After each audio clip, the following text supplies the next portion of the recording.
ভাই বাংলাদেশ ইমার্জিং দলে যে ক্রিকেটার গুলো আছে এরাই তো বাংলাদেশ ক্রিকেটের ভবিষ্যৎ ক্রিকেটার, তাই না? কিন্তু এই ক্রিকেটারদের খেলার যেই অবস্থা, যেই ধরনের ক্রিকেট তারা খেলে, এই ক্রিকেট দিয়ে বাংলাদেশের ভবিষ্যৎ হওয়ার কোনো দরকারই নাই ভাই।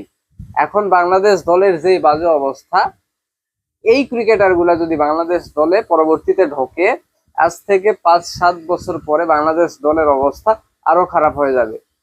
মানে একদম জঘন্য ক্রিকেট এরা খেলে। পেসি কন্ডিশনে তারা খেলতেই পারে না ভাই, তাদের সামর্থ্য নিয়ে প্রশ্ন তোলা যায়। বাংলাদেশ দলে এখন যে ক্রিকেটার গুলো আছে এদেরকে তাও বলা হয় যে না, সামর্থ্য আছে, বড় দলকে হারাইতে পারে। কিন্তু ইমার্জিং দলে যে ক্রিকেটার গুলো আছে এদের সামর্থ্য নিয়েই প্রশ্ন তোলা যায়, এদের সামর্থ্যই নাই। হ্যাঁ, এক একজন 70-80 বল খেয়ে 40 রান করতেছে, এক একজন 28 বলে 2 রান করতেছে। মাহিদুল ইসলাম অঙ্কন জাতীয় দলে খেলে গেছে, সেই ক্রিকেটার ইমার্জিং দলে 28 বলে 2 রান করতেছে। তাদের মাইন্ডসেটের অবস্থা দেখছেন? তারা সেই 2000 সালের ব্যাটিংটা করতেছে, 2000 সালের ওডিআই ক্রিকেটটা খেলতেছে। এখন কি সেই ক্রিকেট চলে? আপনারা অল আউট হয়ে গেছেন 89 রানে, প্রত্যেকটা ব্যাটসম্যান এক্সট্রা বাউন্সে আউট হয়ে গেছেন। মানে বাউন্সি পিচে আপনারা খেলতেই পারেন না, খেলতেই পারেন না।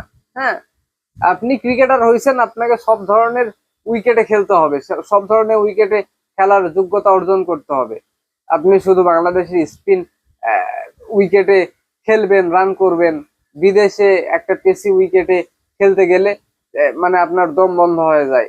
হ্যাঁ, আপনার ক্রিকেট খেলার কোনো দরকারই নাই। আর মাইন্ডসেটের কথা বলতেছি, এটা শুধুমাত্র ক্রিকেটারদের দোষ না, কোচ যারা আছে তাদেরও দোষ।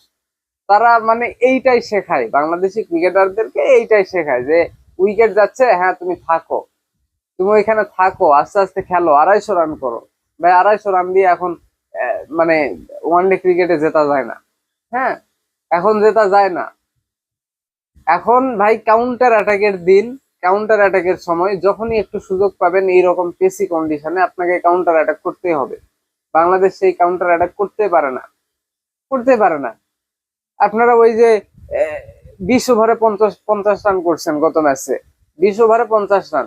আপনারা উইকেটে মানে সেট হচ্ছেন, আস্তে আস্তে খেলতেছেন, লাভটা কি হয়েছে? 89 রান অল আউট হয়ে গেছে। যদি আপনি 100 রান করতেই না পারেন তাহলে সেট হয়ে লাভ কি? আপনি এসে অ্যাটাকিং ক্রিকেট খেলেন, যদি মানে আপনি উইকেটে সেট হয়ে যান অ্যাটাকিং ক্রিকেট খেলতে খেলতে, তাহলে দলের রান 200 ক্রস করবে, 250 ক্রস করবে।